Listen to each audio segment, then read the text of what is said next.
This is Craig Stewart's RaceWorks in San Diego, California. Their off-road luxury pre-runners are the best in the world. The latest is being built for the TSCO race team of Gary and Mark Weyhrich, the world's first Ford Raptor luxury pre-runner.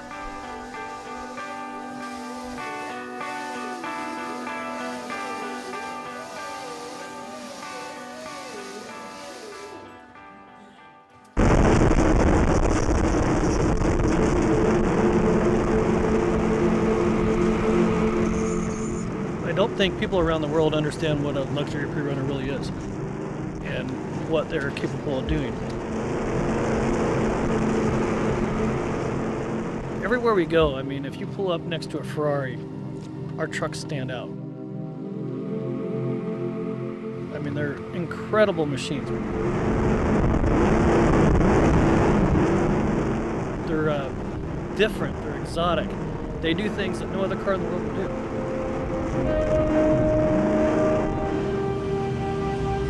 In Santee, California, Stewart's RaceWorks believes 2 is always better than 1.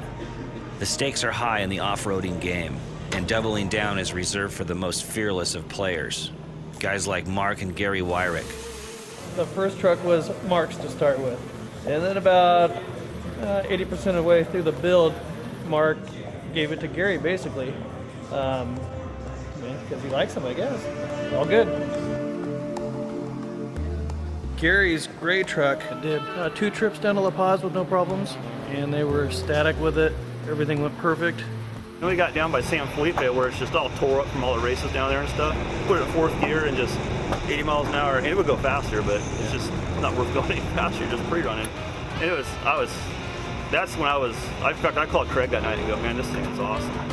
So now we're getting near the Bob 500, and we're finishing Mark's truck. This is number 2 of the big build, and we're very excited about it. It's coming out very nice.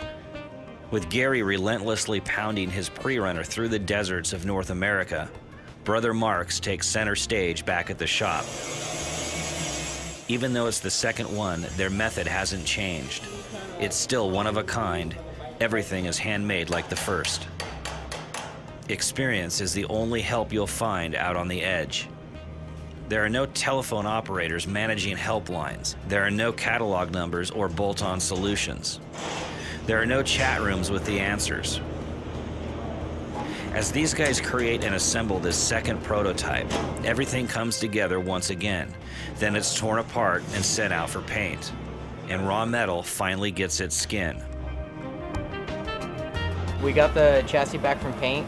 Once everything was masked off, we went through and shot our liner. So that's going to protect the undercarriage and the firewall. It's going to protect it from a little bit of heat, helps the rattling.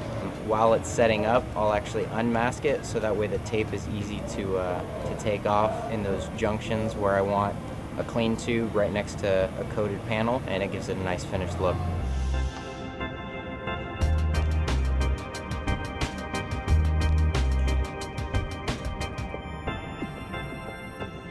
These are all the pre-built main harnesses that I pre-made for the truck. So they're the gist of everything that's going in, and then I will terminate everything to like switch panels, breaker panels, and all of that after it's in. But I could pre-make everything based on the other truck, and then everything will kind of go in and be the same. We use this for sound deadening, helps with the noise vibration. You don't get any of that tin can effect, and it resists heat up to about 500 degrees.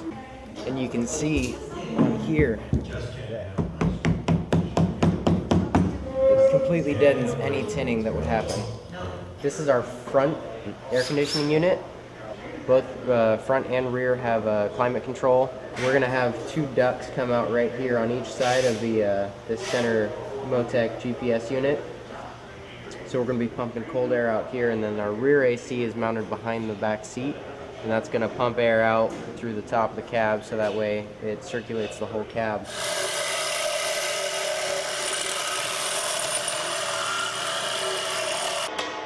You know, in off-road, it's the innovation that pretty much puts you at the forefront. If you aren't thinking ahead, you know, you're just going to get left behind.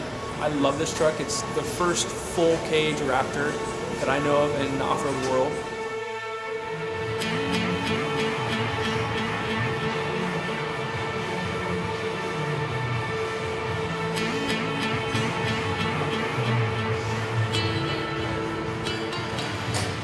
Yellow is the new gray, Lamborghini yellow to be precise.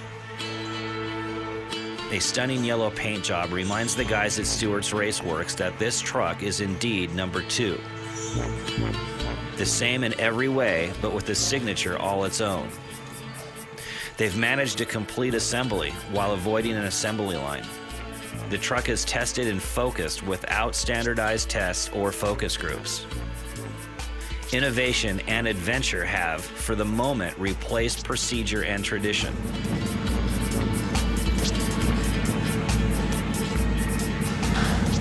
And as this one gets ready to attack the open desert, another impossible idea becomes possible.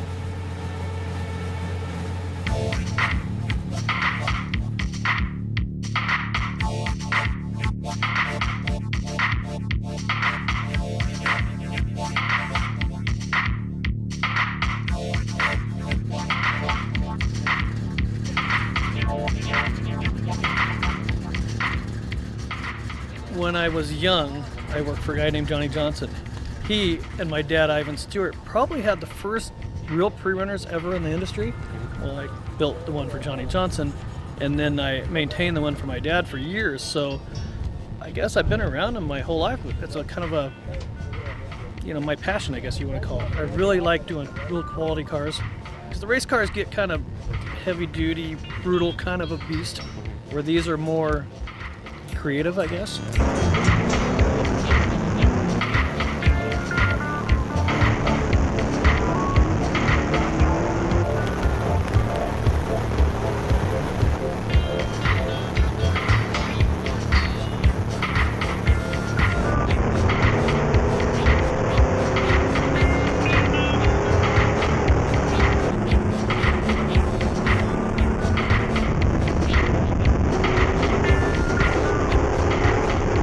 The reason customers buy these trucks is a lot of times they own trophy trucks, so they want to pre-run in a truck very similar to what they're racing in, yet not quite so hardcore of a race car. I mean, they want to not wear helmets and have the air conditioner, yet have a feel just like the race truck, which is what these things truly are.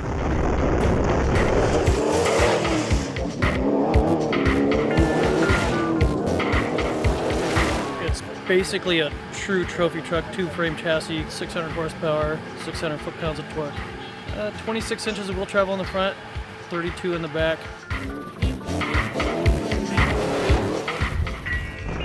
The way we set these trucks up are for an incredible ride quality, because you spend hours and hours and hours in them pre-running. We also put in leather interiors and air conditioning and sat phones and GPSs. The trophy truck is definitely a lot rougher. I mean, it really knocks you around.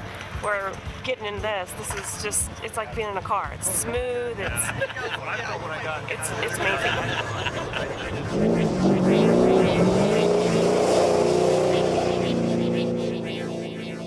Our market is changing because we're going after people all over the world who really, really want a top-of-the-line, well-built vehicle.